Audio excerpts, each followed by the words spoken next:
Estimados amigos, qué gusto me da saludarlos y darles la bienvenida. Fíjese usted a esta serie que lleva por título América Latina y el Caribe hoy. Y particularmente, pues estaremos platicando sobre un tema que me parece muy relevante, muy importante, incluso diría yo bonito, que versa sobre el legado del señor Fidel Castro. Así es que quédese con nosotros, muchas gracias por acompañarnos, porque seguramente hay muchos puntos que con nuestros expertos que me acompañan el día de hoy podremos estar pues compartiendo con todos ustedes y conociendo de lo que ha sido el legado de este personaje de la historia del señor Fidel Castro. Y bueno, para hablar de este tema, pues nos acompañan el día de hoy en primer término y me da mucho gusto saludarlos y darles la bienvenida al doctor Pablo Mariñez, discúlpeme usted, doctor Pablo Mariñez.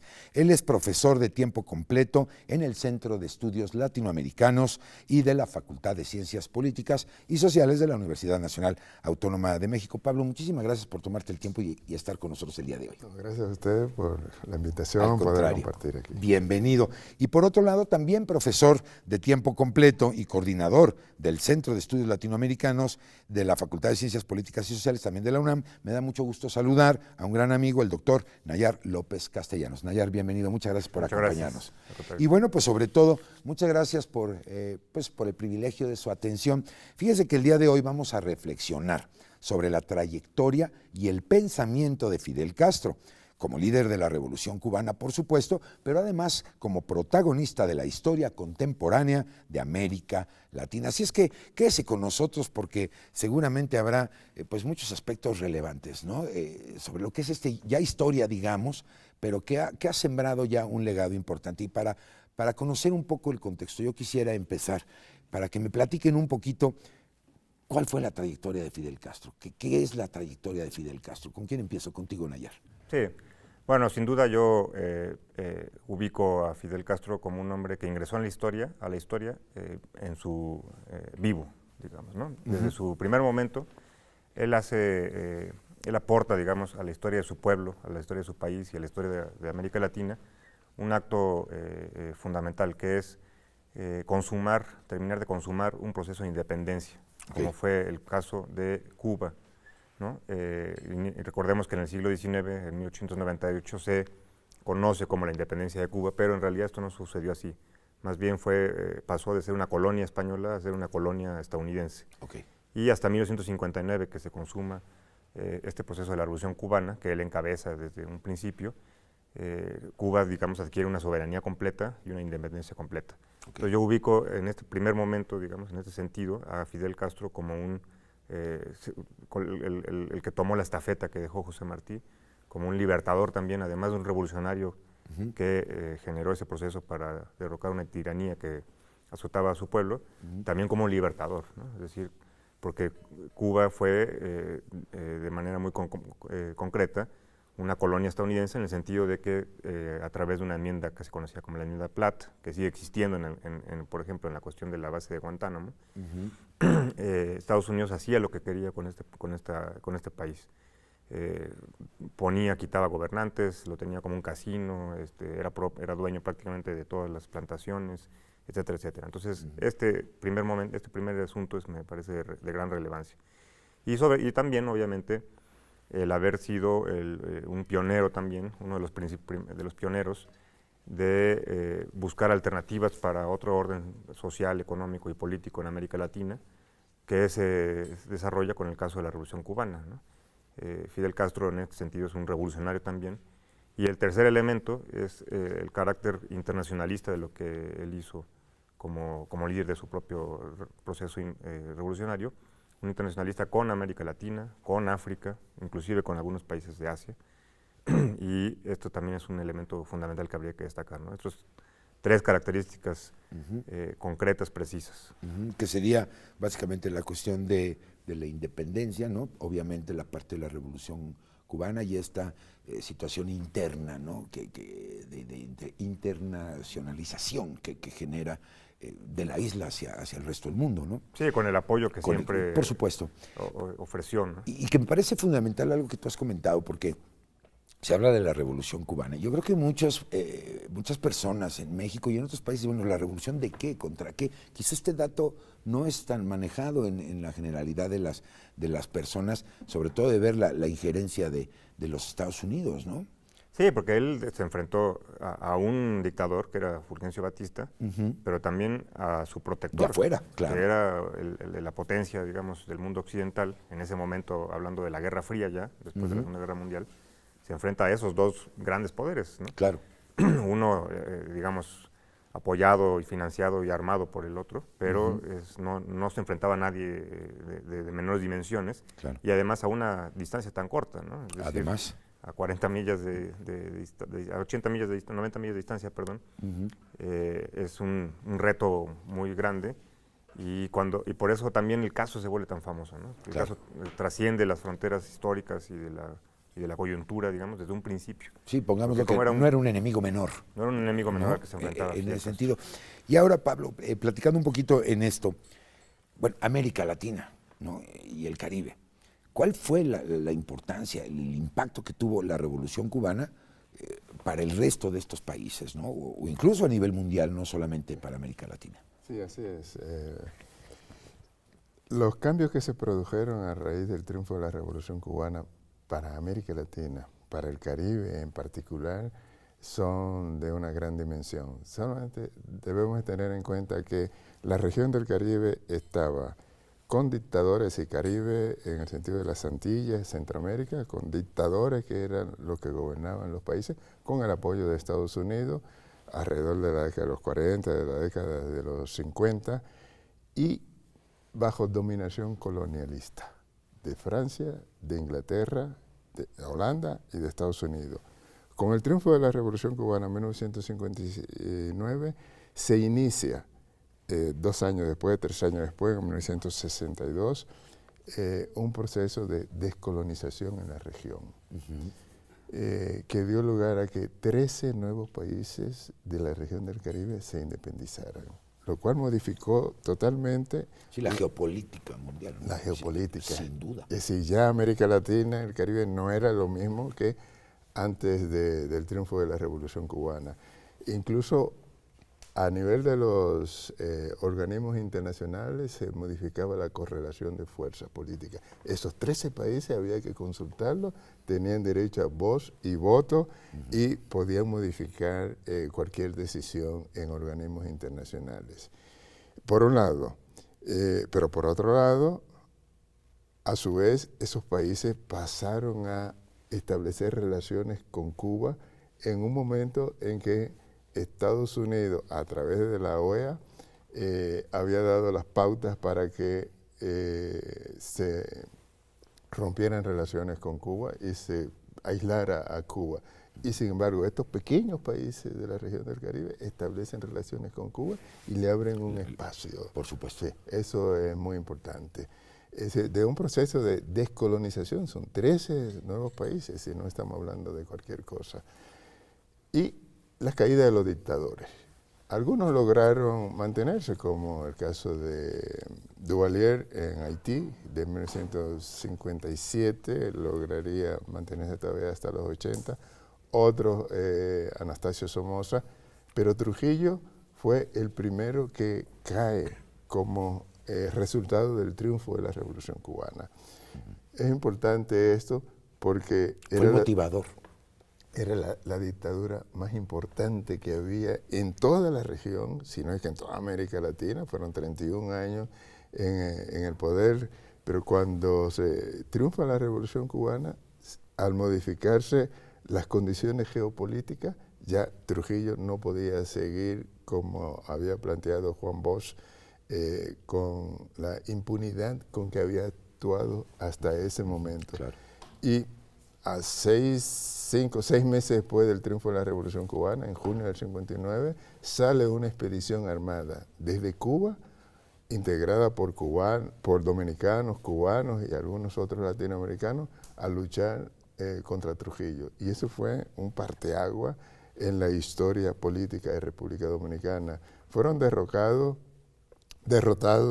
militarmente, pero no políticamente. Claro. Yo diría que esta expedición armada tuvo casi la misma importancia, guardando todas las diferencias y todas las dimensiones, que el asalto al Moncada en Cuba de 1953. Es decir, para la dictadura de Batista, que es lo que inicia la Revolución Cubana, el verdadero antecedente de la Revolución Cubana, y la caída de Batista. Así fue este movimiento. Entonces cae Trujillo, y cuando digo que cae Trujillo, la dictadura de Trujillo, debemos tener en cuenta que es una dictadura que le estaba proporcionando apoyo militar a Batista en 1958, al grado de que habían días en que salían 7 y 8 aviones cargados de armamento para luchar contra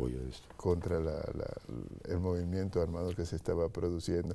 Los otros llegaban por la base de Guantánamo. Es decir, Estados Unidos enviando por Guantánamo y Trujillo enviando por otras vías. Fíjense que es relevante porque hay 3 elementos aquí, ¿no? Lo primero, este espíritu colonialista y además, creo yo, influenciado a 2 fuegos, digamos. Por un lado, la parte americana de Estados Unidos, pero también la parte europea, como nos estás comentando. 2, la dictadura más importante o la más fuerte en la región, que motiva la Revolución Cubana para su caída, ¿no? Y 3, bueno, pues solos contra el mundo. Es decir, Europa, Estados Unidos y estos países aparentemente, o entrecomillado, pequeñitos, ¿no? Tanto políticamente, militarmente, etcétera, pues logran derrocar la dictadura más fuerte de la región y de ahí permea a estos 13 países. ¿Qué opinión les merece? Porque el efecto, diríamos, se dice fácil, pero lograr mover una geopolítica de 13 naciones en un mismo sentido, que era la descolonización, me parece fuertísimo. Sí, sin duda, pero porque algunos de estos 13 países toman rumbos parecidos, similares, por ejemplo, en el caso de Granada, claro, ¿no? Con el movimiento que encabezó Maurice Bishop hasta la invasión de Estados Unidos en el 83, el 83 y además el asesinato de Bishop. Pero si lo vemos en la dimensión latinoamericana, también tenemos, digamos, recordemos sobre todo esta frase que expresó Fidel Castro en uno de los mítines más importantes de ese momento, digamos, del triunfo de la revolución, que decía, hagamos de los Andes, de la cordillera de los Andes, la Sierra Maestra, ¿no? Que tenía que ver con impulsar la revolución armada, digamos, como fue el caso de Cuba, en América Latina. Y también, así como se da este proceso de descolonización en el Caribe, el otro gran impacto histórico es ese, justo, es que importantes sectores de las izquierdas latinoamericanas optan por el camino de las armas para buscar una transformación.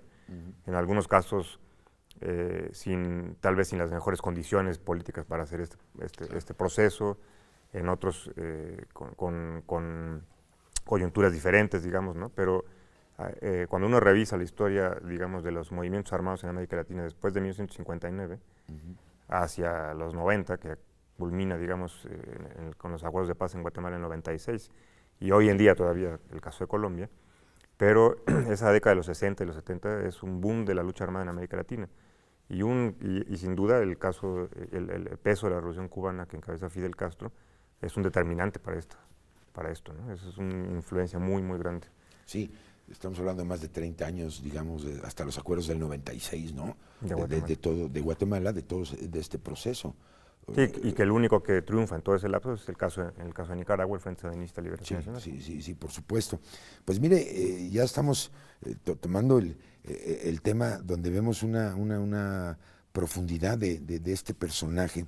Yo lo invito, querido amigo, querida amiga, a que establezca contacto con nosotros. Ya todas nuestras vías de comunicación estarán apareciendo en su pantalla, pues para que precisamente aproveche ahorita que tenemos a estos 2 grandes expertos sobre el tema y que puedan de alguna manera pues compartir con usted esas inquietudes, esas dudas que se puedan generar sobre esto, para que para nosotros pues opinión siempre será muy enriquecedora, nos fortalece y a lo mejor también usted pueda tener una sugerencia de algún tema en particular que quiera ser tratado, abordado aquí con expertos, como siempre, en Mirador Universitario. Si ya vemos toda esta parte relevante, ¿no? El motivador, básicamente, la piedra angular, la Revolución Cubana.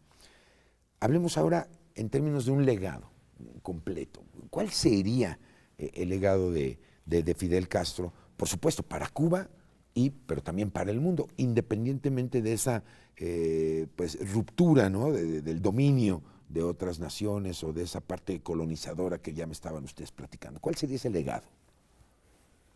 Bueno, yo creo que un primer elemento de este legado tiene que ver con dejar una constancia en la historia de que es posible encontrar caminos alternos al status quo, ¿no? En América Latina.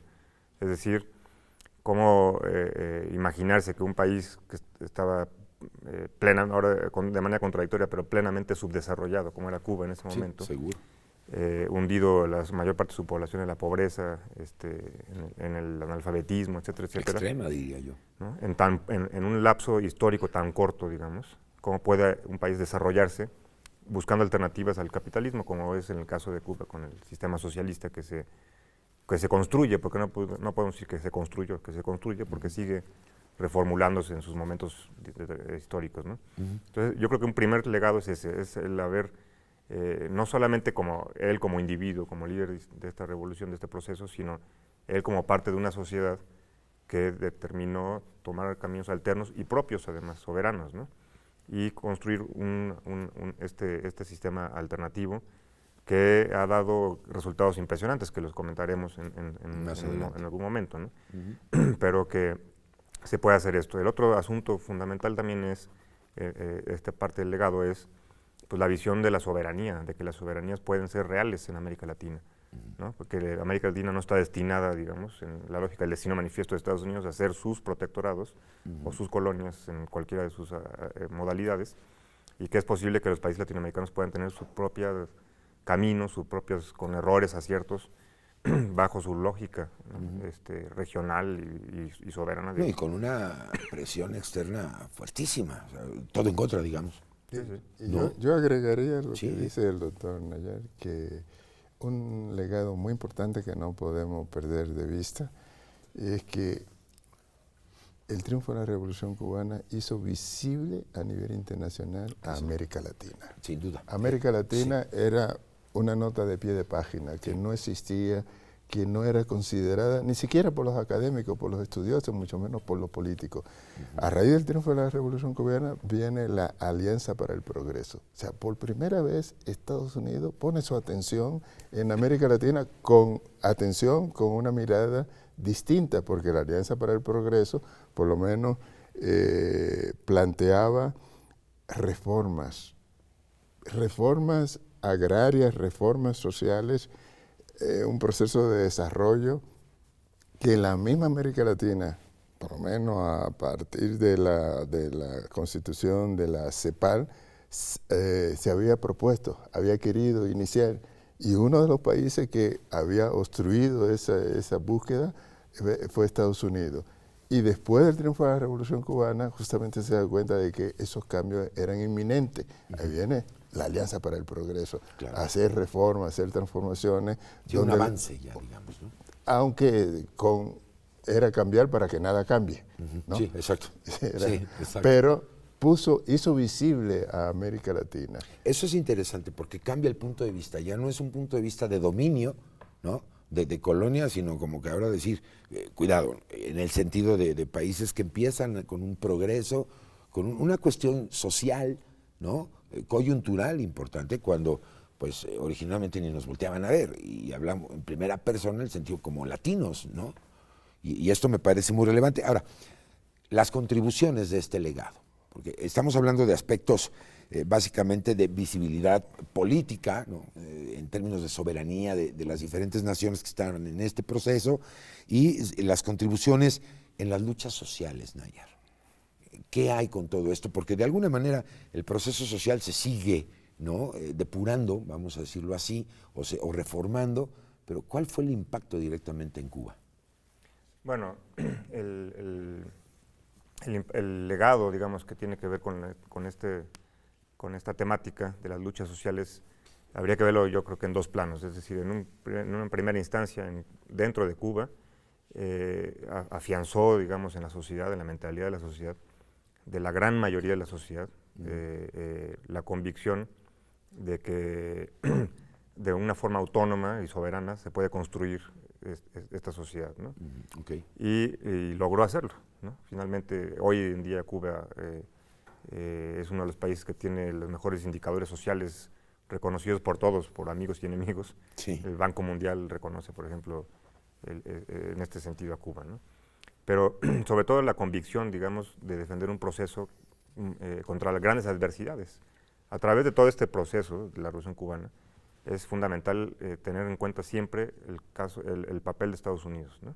Okay. Que a pesar de la normalización que hoy existe, del proceso de normalización, fue determinante en el rumbo de la propia Revolución Cubana. En un principio, por si uno revisa el programa del Movimiento 26 de Julio, no había un planteamiento de construir el socialismo en Cuba. No. Era un programa nacionalista, ¿no? Que impulsaba la justicia social, etcétera. Patriota, diría Patriota, yo. ¿no? De izquierda moderada, si lo ubicáramos en los tiempos actuales. Pero en la medida en que Estados Unidos empieza a golpear, se empiezan a tomar decisiones de otro tipo que radicaliza el proceso. Y se refuerza. Y se refuerza. Sin y entonces, obviamente, ya entra Cuba y el proceso conocido como la Revolución Cubana en esta órbita, digamos, de la Guerra Fría, entre la lucha entre el capitalismo y el comunismo. Pero el legado que tiene que ver con las luchas sociales dentro de Cuba es precisamente haber logrado transformar una conciencia social de la gran mayoría de la población, de que pueden ser dueños de su propio destino. Y esto es un legado también que pasa las fronteras de la isla, ¿no? Sí, entender realmente el verdadero significado de lo que es una nación soberana. Sí, y es una parte fundamental, ¿no? Que no solamente es el respeto a la integridad territorial, ¿no? Sí, en ese sentido clásico, digamos, de la soberanía, sino es la capacidad que tiene una sociedad, la fuerza y el alcance que tiene una sociedad organizada en torno a un objetivo común. Y por eso uno de esos principales legados es construir la idea de que el objetivo de la felicidad, digamos, en Cuba no es el tener, sino el ser. Claro. Esto no implica que lo material no pueda ser un acompañante de la vida. Claro, y un libre albedrío, ¿no? De alguna manera independiente. Es decir, somos nosotros tomamos las decisiones y no dependemos de nadie más, poniéndolo en un marco muy general, ¿no? Sí. Y esto trasciende, obviamente, y se convierte en una referencia para las luchas sociales en América Latina. Absolutamente. En la América Latina, el Caribe, en África, ¿no? No se puede entender, por ejemplo, la independencia de Angola sin el papel de Cuba, ¿no? Claro. La propia lucha en Sudáfrica, el papel geopolítico de Sudáfrica sin la participación militar que Cuba ofreció a los procesos de liberación nacional en África. Claro. Entonces es fundamental este legado, porque es un legado que tiene que ver con el pensamiento, claro, ¿no? Con la conciencia. Y no puedo dejar de encontrar la coyuntura en términos, bueno, la parte filosófica nos está quedando clara, pero vamos a aterrizarlo en términos de los impactos, ¿no? En materia de educación, el trabajo, la cultura, el deporte. Todo esto, de alguna manera, es una consecuencia de esto que me estás platicando ayer, Pablo. ¿Tú qué opinas? Sí, por supuesto. Yo diría que uno de los legados importantes es en el orden cultural. No solamente para Cuba, sino para América Latina. Sí, claro. Para poder entender todo el boom de la literatura latinoamericana de la década de los 60, hay referente obligatorio, es Cuba. Claro. Por un lado, la visibilidad, el interés que había sobre América Latina, y por otro lado, el estímulo para los intelectuales, para los escritores latinoamericanos, y la apertura y el papel que jugó Casa de las Américas, como un centro difusor de la cultura, porque no es Casa de Cuba, es Casa de las Américas. De las Américas. Sí. Así y es. de ahí, incluso escritores que tienen una posición muy adversa a Cuba, como Mario Vargas Llosa, le debe su reconocimiento internacional. ¿Sale de ahí? Sale de ahí. Sale de ahí. Sale de Cuba. Claro. Sale de Casa de las Américas. Y lo mismo podemos decir de los más connotados escritores latinoamericanos que lograrían incluso algunos de ellos hacerse merecedores del Premio Nobel de Literatura. Entonces, la literatura en sí, pero también el cine latinoamericano. El nuevo cine latinoamericano de la década de los 60, el referente obligatorio es Cuba. Si no es por el triunfo de la Revolución Cubana, difícilmente podríamos explicarnos y poder entender toda la importancia de lo que se denominó el nuevo cine latinoamericano, que luego, que si nuevo cine brasileño, que si nuevo cine... Fue el modelo. De hecho, fue el modelo. Pero es el Pero cubano, es el cubano, sí. cubano el que rompe la barrera, el que crea estéticamente, o sea, un nuevo cine con unos proyectos, con una propuesta muy, muy específica y que además le permitió no solo a Cuba, sino a buena parte de América Latina conquistar los más importantes trofeos en los certámenes, en los festivales europeos, Sí, en claro. la década de los 60. Que eso fue algo interesantísimo, ¿no? Después de estar bajo el yugo, ¿no? O la presión, tanto europea como norteamericana, y finalmente esto permea a esos lugares, ¿no? ¿Qué me dicen de la música?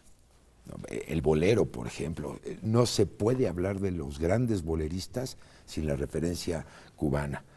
La salsa, en términos del baile, ¿no? El danzón, por supuesto. Y nosotros en nuestro país, bueno, la influencia cubana no la podemos soslayar. Y por supuesto también los avances científicos en materia de salud, los avances médicos, ¿no? Los cubanos actualmente incluso son referentes en este sentido, ¿no? Sí, sin duda, para no dejarlo de la música de Silvio Rodríguez, Bueno, Palo Milanés. la trova cubana, La trova ¿no? cubana, Por la supuesto. canción de protesta latinoamericana, Claro, ¿no? Como referente claro. desde Cuba, digamos, la cultura acompañó también luchas sociales y políticas en América Latina, ¿no? Que a mí me parece muy interesante ya que tocas ese tema, Nayar, porque imagínate generar un movimiento de protesta, porque finalmente la trova cubana parte de eso, ¿no? Que permea a todas las Américas y utilizar un medio tan hermoso, y creo que usted, amigo mío, que nos hace favor de seguirnos, estará de acuerdo con este panel de expertos, que a través de algo tan bello como es la música, se pudiera utilizar como una manifestación de protesta o de conocimiento político o de injerencia social. A mí me parece un acierto fuerte en esto. Y obviamente el referente cubano no lo podemos soslayar, no Sí, lo podemos sí, dejar de lado, ¿no? Una aportación muy importante. Y bueno, regresando al punto de la ciencia, de la medicina, los avances que Cuba ha aportado, digamos, a la humanidad como tal, por ejemplo, la vacuna del cáncer de pulmón, del cáncer de huesos, los avances en la vacuna contra el SIDA. La lacrinina, este producto que sale del escorpión azul que se está utilizando Sí. como una medida anticáncer y es cubano. Sí, sí. ¿No? Grandes aportaciones, digamos, de Cuba a la medicina, al campo de la medicina, de la biotecnología, en el campo también del software, por ejemplo, la producción de software cubano que existe en términos de la pedagogía, Sí, no tanto para el ocio como tal, sino en la pedagogía, se exporta el software No, cubano. y desarrollado con todo el bloqueo, ¿no? A pesar del- solitos, a a pesar pesar del del bloqueo, bloqueo. O sea, sí se puede, estimado amigo, y también se puede que nos permita a usted irnos a una pausa muy breve para seguir platicando a gusto con estos expertos sobre el legado del señor Fidel Castro. Y de nueva cuenta, pues yo los invito a que establezcan contacto con nosotros. Ya nuestras vías de comunicación están apareciendo en su pantalla. Aprovechemos la oportunidad de la sapiencia que nos brindan los invitados del día de hoy. Sí, aquí, en Mirador Universitario. Es que permítanos, vamos rapidito a una pausa y volvemos aquí a Mirador Universitario. No se vaya.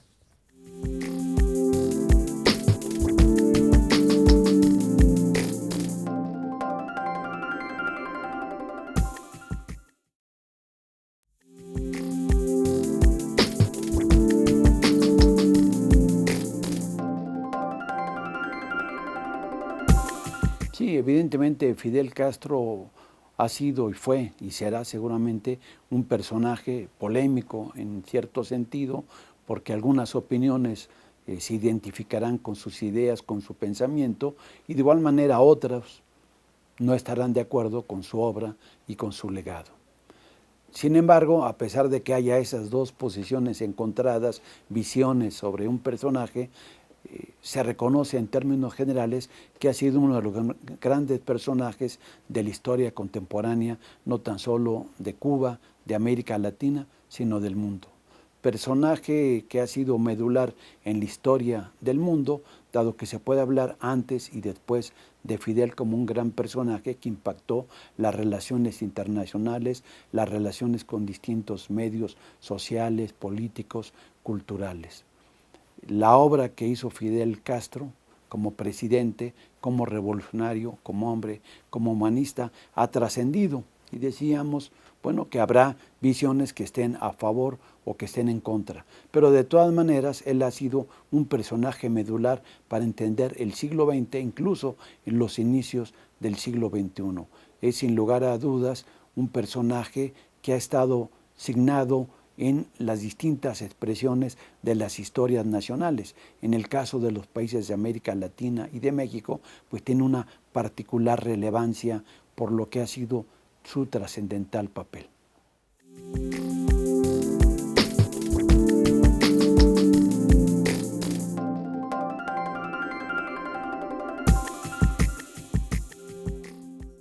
Bueno, pues muchas gracias por continuar con nosotros. Estamos platicando sobre el legado de este personaje, del señor Fidel Castro, y todo lo que implicó, cuál es su legado. Y antes de irnos a la pausa, estamos platicando también de las implicaciones, ¿no? En materia de ciencias, medicina, ya platicamos un poco de eso, de la música, la cultura, en el caso particular de la literatura, pero no podemos dejar de hablar educación. ¿Cómo fue este cambio? Porque también, yo diría, se convirtió en potencia en materia educativa, ¿no? Sí, bueno, iniciando por la campaña nacional de alfabetización que se desarrolla en el año 61. Sí, porque tú me decías un pueblo analfabeta, ¿no?, en pobreza, y de repente, ¡pum!, viene un cambio vertiginoso, ¿no? En un lapso de 2 meses y medio se desplegaron miles de jóvenes a alfabetizar a todos los rincones de Cuba, y se abatió el analfabetismo. Y de ahí, obviamente, entre otras tantas medidas, viene la reconversión de la educación hacia una educación pública, gratuita, laica, ¿no? 100% gratuita y laica. Y de ahí se siembra una semilla, digamos, ¿no? Y una generación después empieza a dar resultados. Y hoy en día tenemos un sistema de educación en Cuba increíble, impresionante, sí, claro, donde sigue siendo teniendo estas 3 características que yo comentaba, pero además que ha arrojado a una sociedad, ha convertido una sociedad en una sociedad de profesionistas, de lectores, ¿no? Cuba es uno de los países donde se lee más libros al año. A nivel mundial, no solamente América Latina, a nivel mundial, donde las ferias de libros son visitadas por millones de personas, donde los libros, además, adquirirlos, ya sea para el estudio o para la lectura de placer, está al alcance de la mano. Uno no podría imaginar lo que puede hacer con $1 en Cuba comprando libros, 5, 7 libros por lo menos. Y la educación se refleja además en una sociedad que permite tener ese carácter internacionalista, por ejemplo, apoyando con médicos en otros países. Se habla de promedio de casi más de 3, 4 libros por persona al año, ¿no? De literatura, promedio mínimo, digamos, el rango mínimo. El mínimo. Cuba está más o menos entre 8 y 10 8 y 10 libros. O sea, eso es un rango altísimo, cuando increíble. Aquí no llegamos ni a los 2 libros por año, ¿no? Y entonces es una educación que tiene al 99% de los niños en las primarias, donde están garantizadas la alimentación, los útiles escolares, los uniformes. Todo, digamos, en la educación es gratuito, todos. Y una educación media y media superior, totalmente también gratuita, con diferentes tipos de alternativas, ¿no? Es decir, la sociedad cubana tiene el acceso completo a la educación, en cualquiera de sus modalidades. Y el otro gran rubro también importante que arroja, socialmente hablando, el legado de Fidel Castro a través de este proceso, es el del deporte, ¿no? El deporte. Sí, claro. Sin duda, Cuba ha sido una potencia sin lugar a deportiva a nivel latinoamericano, a nivel mundial. En las Olimpiadas siempre la ubicamos en un lugar muy importante, y que tiene esa característica de ser un deporte amateur, ¿no? Es decir, que no tiene la lógica mercantilista que estamos acostumbrados en nuestras sociedades. Profesionales, digamos. Enteramos que un jugador de fútbol se venden 100 millones de euros. Ya no sabemos si es el deporte o es el negocio lo que está de por medio, ¿no? Increíble. Pero Cuba, sin duda, es una potencia. Hablar de legado es que esta persona ya no está, ¿no? Aprovecho el momento para agradecerle muchísimo al doctor Adalberto Santana, que nos hizo favor de concedernos esa entrevista precisamente sobre esto, ¿no? ¿Cuál fue el impacto? ¿Cuál ha sido el impacto de la muerte de Fidel Castro? Muchas gracias al doctor Santana. ¿Qué opinan ustedes en este sentido? O sea, ¿cómo ha influenciado la muerte del señor Fidel Castro? Bueno, es un gran desafío para Cuba, es un gran desafío para, en este momento, no solamente por la muerte física de Fidel Castro, sino también por el triunfo de Donald Trump, casi simultáneamente en Estados Unidos. Pero no podemos perder de vista de que Cuba, la revolución cubana es una revolución institucionalizada. Cuando digo institucionalizada, quiero decir de que no dependía únicamente de la figura de Fidel Castro, sino hay toda una serie de instituciones, toda una serie de organizaciones, hay una constitución, hay una serie de organizaciones en la que descansa la revolución. Es un país, como ya se ha hablado, que en términos de la educación, si uno toma como referencia, por ejemplo, los emigrados, la emigración cubana, y uno a América Latina o a Estados Unidos, y uno ve cuál es el nivel de educación, comparándolos con la de otros países latinoamericanos, hay una diferencia abismal. Eso es producto de como un legado de lo que significó la Revolución Cubana en términos de la educación. Son doctores y muchos con más de un doctorado. Si no es mano de obra barata que está saliendo, no es calificada, no calificada, sino muy, muy especializada. Y en la cuestión como señala, del deporte, bueno, es que el deporte forma parte de la educación. Entonces, todo esto se imbrica para darle una solidez a la Revolución Cubana, que, como planteaban los dirigentes, tanto Fidel Castro como Raúl en su momento, que estaban dispuestos a negociar, a sentarse en una mesa de negociaciones con Estados Unidos, pero de igual a igual, que es en términos de la soberanía. Eso es algo que está... Sí, la filosofía interior. No se podía perder en un momento dado, sería incongruente, ¿no? Ahora, platíquenme un poquito de eso, porque hablamos ya de un proceso de normalización de las relaciones Estados Unidos-Cuba y, por supuesto, la llegada del nuevo presidente, el presidente electo o presidente de los Estados Unidos, el señor Donald Trump. Sí. Bueno, sin duda, el impacto de este nuevo gobierno que encabeza Trump en Estados Unidos, que ya ha planteado algunas pistas, digamos, de lo que va a ser su relación con Cuba, y no son nada positivas, ¿no? Sobre todo el nuevo secretario de Estado, por ejemplo, que además fue presidente de la ExxonMobil, ¿no? Que también es un detalle, digamos, de por qué lo nombró Trump. El nuevo secretario de Estado, antes de la toma de posesión de Trump, planteó en algunos momentos que, por ejemplo, él compartía la idea de que el bloqueo continuara, el bloqueo económico, financiero y comercial que existe desde la década de los 60 y que le ha costado a Cuba 800,000 millones de dólares en pérdidas, pues por lo pronto va a continuar. También ha planteado, y eso es lo más grave que yo he visto de estas declaraciones, tiene la relación con exigir a Cuba que realice cambios políticos dentro de su sistema, ¿no? Que realice adecuaciones. ¿Qué es lo que están pidiendo? Pues que se vuelva un sistema político como el de ellos. A conveniencia, ¿no? De partidos políticos, donde además puedan ellos financiar desde el exterior, y entonces trata de cambiar. Pero esta exigencia es preocupante, ¿no?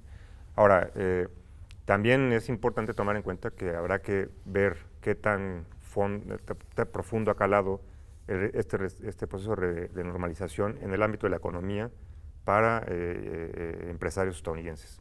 Es decir, qué tan importante se ha convertido, por ejemplo, los vuelos diarios ya que se están llevando a Cuba. Sí, focos de inversión. De inversión, por ejemplo, ¿no? también, ¿no? Los acuerdos que ha habido en diferentes ramas de la agricultura, por ejemplo, inversiones en el ámbito de los servicios para empresarios estadounidenses. Si van a estar de acuerdo con que se retroceda en esta normalización y entonces se regresa a la plena Guerra Fría entre ambos países, digamos, habrá que valorar qué tanto ellos están dispuestos a ceder en ese sentido, ¿no?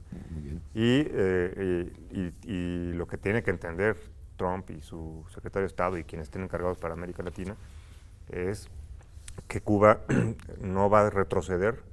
¿Cómo visualizamos a Cuba en el futuro? Después de la muerte de Fidel Castro, ese sería un primer elemento que quisiera que nos compartan. Y el segundo es lo que va a pasar también cuando termine el periodo de su hermano, del señor Raúl Castro, ¿no? En algún momento va a suceder. ¿Cómo lo visualizas, Pablo? Bueno, justamente yo por eso le decía que la figura de ellos, de Fidel y de Raúl, indiscutible en importancia para el desarrollo, el triunfo de la revolución y la consolidación de la revolución. Pero no es una revolución que lleva unos pocos años, es una revolución de décadas, es una revolución que se ha consolidado. Y la Cuba actual difícilmente, yo diría que es casi imposible que retroceda a antes del 59. Es decir, ya aquella desapareció. Es pasado. Eso forma parte del pasado. Sí, claro. La población cubana, el pueblo cubano, el país es otro país y no va a retroceder, lo cual no significa que no se introduzcan y no se realicen reformas, cambios, ajustándose a los cambios internacionales que se han producido, eso es indiscutible. Pero en ese sentido, el gran desafío es justamente de los nuevos líderes. Hablamos, bueno, murió Fidel, Raúl en algún momento, por las sencillas y elementales razones de la ley orgánica, simplemente momento, por su edad, ya es una persona mayor, pues. Sí, va a desaparecer. Claro. Pero ahí el papel es de la nueva generación, de la juventud, pero sobre todo de la nueva generación. Y entonces lo que tenemos que ver es que esta nueva generación cubana es una generación formada, es una generación sólida, intelectual y políticamente, y que las instituciones están formadas. Y en ese sentido, el reto y las posibilidades de darle continuidad, yo creo que están abiertas. ¿Ustedes visualizan esta situación del bloqueo que ha vislumbrado el señor Trump con respecto a Cuba y otra vez para el futuro este nivel de avance?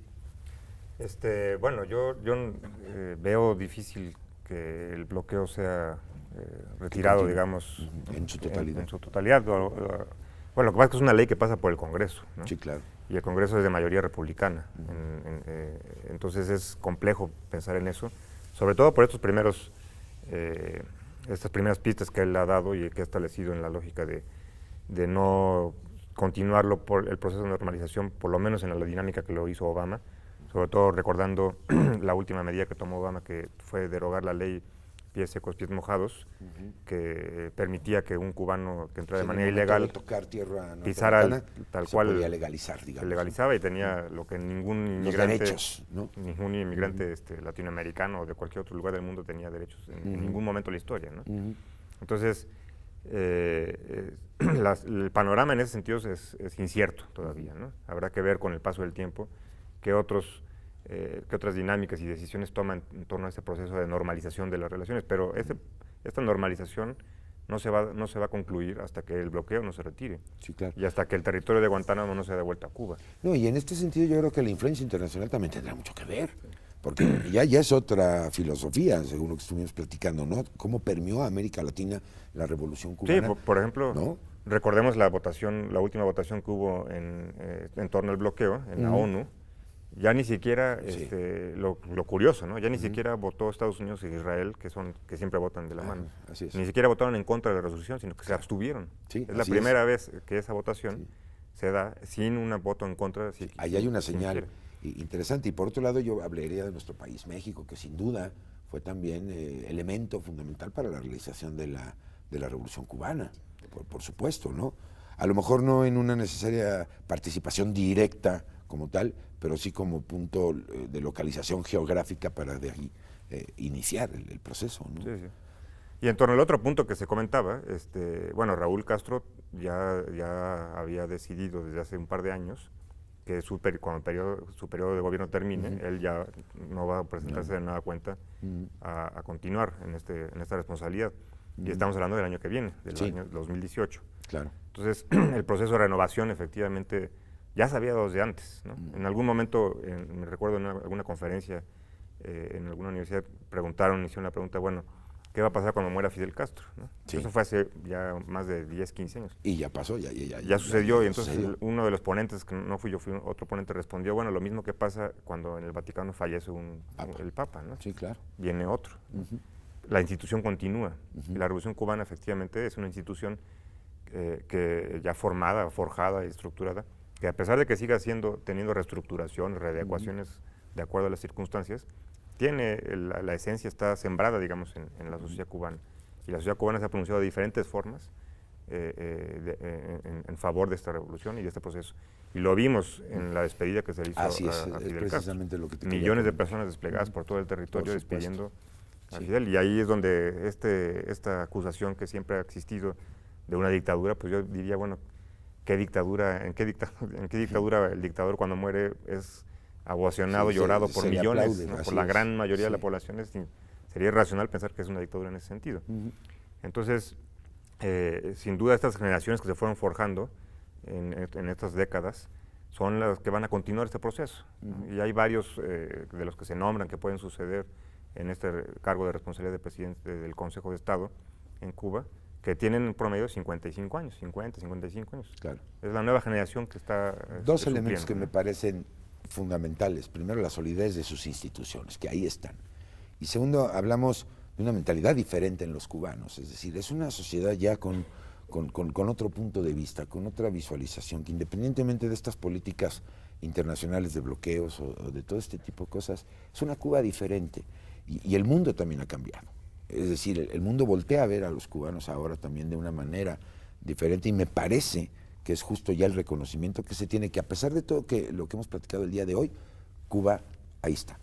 Sigue en la línea, hay avances, como ya me lo comentaron ustedes, y bueno, quien no lo reconozca, pues obviamente ahí está y quedará en la historia, ¿no?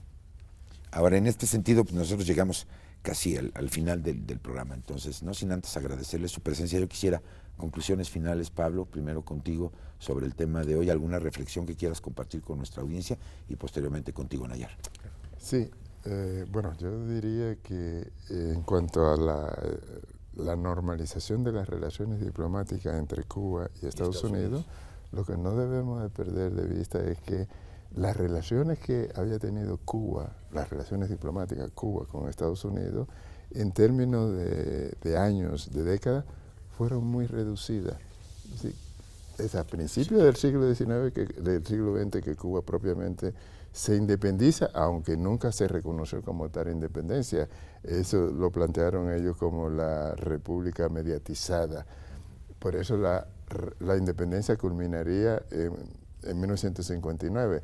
Pero los años estamos hablando de medio siglo de relaciones con Estados Unidos. Es decir, la ruptura de las relaciones y hasta la actualidad que se restablecen las relaciones son superiores en años, en tiempo, a las décadas que mantuvieron relaciones diplomáticas. Es decir, no es el caso de los países latinoamericanos que establecieron relaciones con Estados Unidos a los pocos de su independencia, sí, casi de forma automática, ¿no? Y muy tempranamente. Sí. No es ese caso, es un caso muy particular que debemos de tomar en cuenta, que eso permea, está presente más allá de la importancia y de todo el peso y toda la injerencia y toda la decisión de Estados Unidos en el dominio de Cuba, pero eso está también, que es algo que no debemos perder de vista de parte del cubano. Pues ahí está ya. Pablo, muchísimas gracias por habernos acompañado. Nayar, una reflexión breve porque ya nos vamos. Sí, bueno, yo nada más diría que la muerte de Fidel Castro hay que verla como la muerte del último grande del siglo XX, Sí. pero del primer grande también del siglo XXI. Es decir, no hay que pensar a Fidel en la lógica de que fue un personaje del siglo XX. No. Lo siguió siendo hasta el día de hoy, hasta el día de su muerte. Y seguirá, yo creo. Porque siguió presente con su visión, con su pensamiento, y va a seguir presente en la medida en que siga existiendo la Revolución Cubana, que lo vemos con un futuro largo, y sobre todo su principal legado es esta visión antiimperialista, internacionalista, y una vida como persona, como tal, como humano, que fue Fidel Castro con sus errores y sus aciertos, pero una vida de congruencia. Claro. ¿No? Una vida de ética, de congruencia. Lo podemos ver inclusive en su propia tumba. Claro. Es una tumba muy modesta, ¿no? Y en el epitafio que dicen simplemente Fidel, pero sobre todo en una de las cosas que él pidió que no se hiciera, que no se le pusieran nombres a sus calles, ni monumentos, ni nada. Es decir, Perfecto. en la medida en que la Revolución Cubana siga con este nivel de ética y congruencia de sus dirigentes, Fidel va a seguir presente en esto y en muchos otros pueblos de América Latina y del mundo. Nayar, pues muchísimas gracias por haber estado con nosotros. Sin duda, todo un personaje de la historia, revolución, sinónimo de independencia y de alguna manera un pensador que veló por su gente, ya se ha comentado aquí, como buen ser humano, aciertos, errores, pero finalmente congruencia. Y creo que la congruencia aplica para todos nosotros en cualquier modelo de vida.